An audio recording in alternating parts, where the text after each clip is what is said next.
umur berapa kita nak mula bagi baby makan.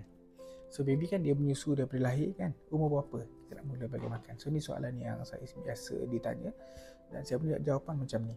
So the standard answer ni untuk menjayakan penyusuan susu ibu, WHO, even KKM Malaysia kita recommend mula bagi makan pada umur bayi 6 bulan.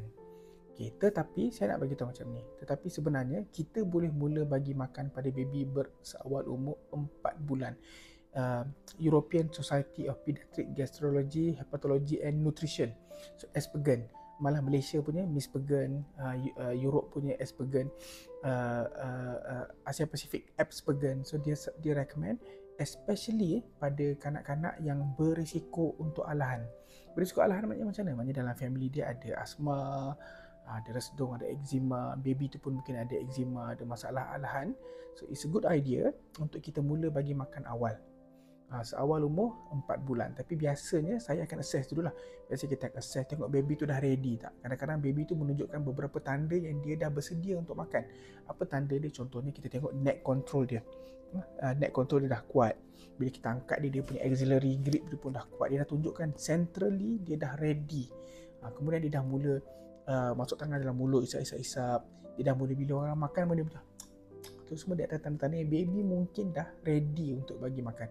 Nah, kadang kita tengok kalau kita plot dia punya graf berat dia, kita akan nampak graf berat dia akan mula falter sikit sebab kadang body dia dah tak cukup dengan setakat susu dia. Metabolism body dia dah tak cukup dengan sekadar susu dia, mungkin perlu nutrisi lebih daripada pemakanan. So kalau baby dah tunjuk tanda-tanda dia dah bersedia. Dalam keluarga memang ada sejarah alahan. Baby pun pernah tunjukkan tanda-tanda alahan, dia ada eczema dan sebagainya. It's a good idea untuk start bagi makan seawal umur 4 bulan.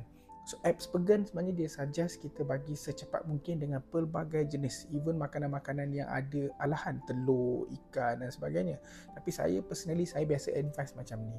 Bila kita nak bagi makan pada baby yang belum pernah makan dia minum je sebelum ni, biasa saya suggest kita bagi plain carbo dulu.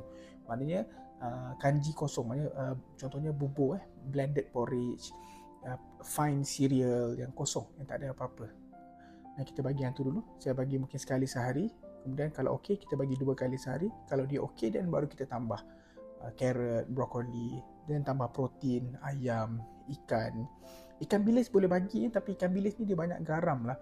So garam ni baby dia tak ready dengan garam-garam ni. So mungkin kalau nak ikan bilis ni, you kena basuh betul-betul, buang sebanyak mungkin garam yang ada dan guna. Dan gula pun kalau boleh tak nak makanan yang ada kita letak gula, macam tu. Buah-buahan mungkin kita boleh bagi nanti buah-buahan yang lenyek, even buah-buahan yang kita letak dalam puting yang dia boleh isap-isap tu kan, itu pun okey. Bila dia dah boleh ready sikit umur 6 bulan, kita boleh mula yang buah-buahan yang mungkin lebih ada tekstur dan sebagainya. So boleh mula seawal umur 4 bulan kalau by assessment nampak baby dah bersedia untuk menerima pemakanan. Tapi kalau tak, semua baby pramatang ke matang ke, kita mula bagi makan seawal umur 6 bulan. Macam tu. So standard dia 6 bulan. Tapi kalau baby dah ready, kita boleh mulakan seawal umur 4 bulan. Matang ataupun pramatang. Depend pada baby dah bersedia ataupun belum. Macam tu.